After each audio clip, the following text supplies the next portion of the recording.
जब 100 साल पहले संघ अस्तित्व में आया था, तो उस समय की आवश्यकताएं, उस समय के संघर्ष कुछ और थे।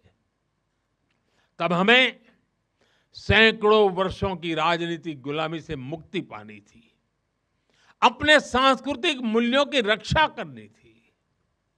लेकिन आज 100 वर्ष बाद जब भारत विकसित होने की तरफ बढ़ रहा है, जब भारत दुनिया की तीसरी सबसे बड़ी इकोनॉमी बनने जा रहा है,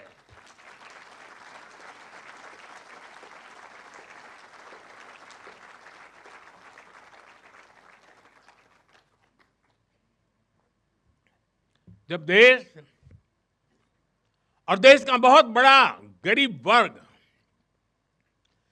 गरीबी को परास्त करके, गरीबी को पराजित करके आगे आ रहा है, जब हमारे युवाओं के लिए नए नए सेक्टर्स में नए अवसर बन रहे हैं, जब ग्लोबल डिप्लोमेसी से क्लाइमेट पॉलिसीज तक भारत विश्व में अपनी आवाज बुलंद कर रहा है, तब आज के समय की चुनौतियां अलग है, संघर्ष भी अलग है।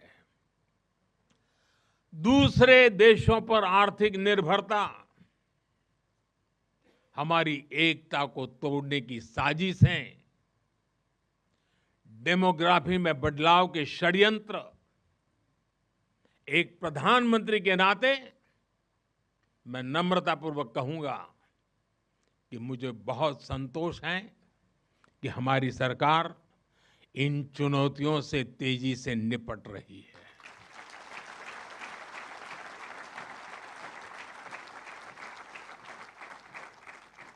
वहीं एक स्वयंसेवक के नाते मुझे ये भी खुशी है कि राष्ट्रीय स्वयंसेवक संघ ने न केवल इन चुनौतियों को पहचान की है, बल्कि इन चुनौतियों से निपटने के लिए ठोस रोड मैप भी बनाया है।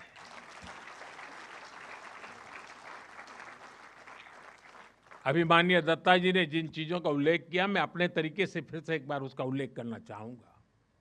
साथियों, संघ के पंच परिवर्तन, स्वबोध, सामाजिक समरसता, कुटुंब प्रबोधन, नागरिक शिष्टाचार और पर्यावरण, ये संकल्प हर स्वयंसेवक के लिए देश के समक्ष उपस्थित चुनौतियों को परास्त करने की बहुत बड़ी प्रेरणा है।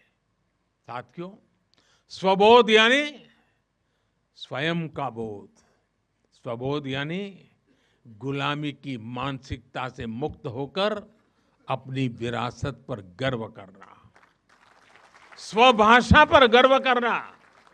स्वबोध यानी स्वदेशी, आत्मनिर्भर होना। और मेरे देशवासियों, ये बात समझ के चलिए, आत्मनिर्भर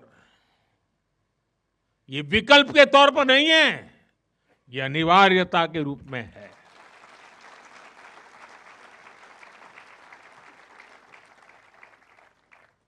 हमें स्वदेशी के अपने मूल मंत्र को समाज का संकल्प बनाना है।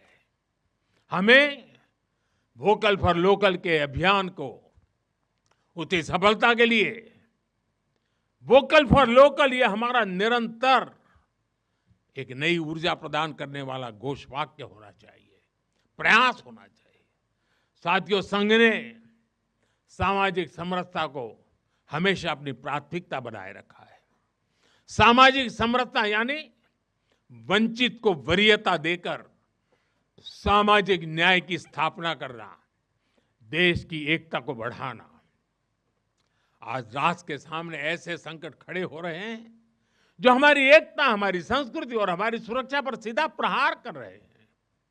अलगाववादी सोच, क्षेत्रवाद, कभी जाति, कभी भाषा को लेकर विवाद, कभी बाहरी शक्तियों द्वारा भड़काई गई विभाजनकारी प्रवृत्तियां, ये सब अनगिनत चुनौतियां हमारे सामने खड़ी है।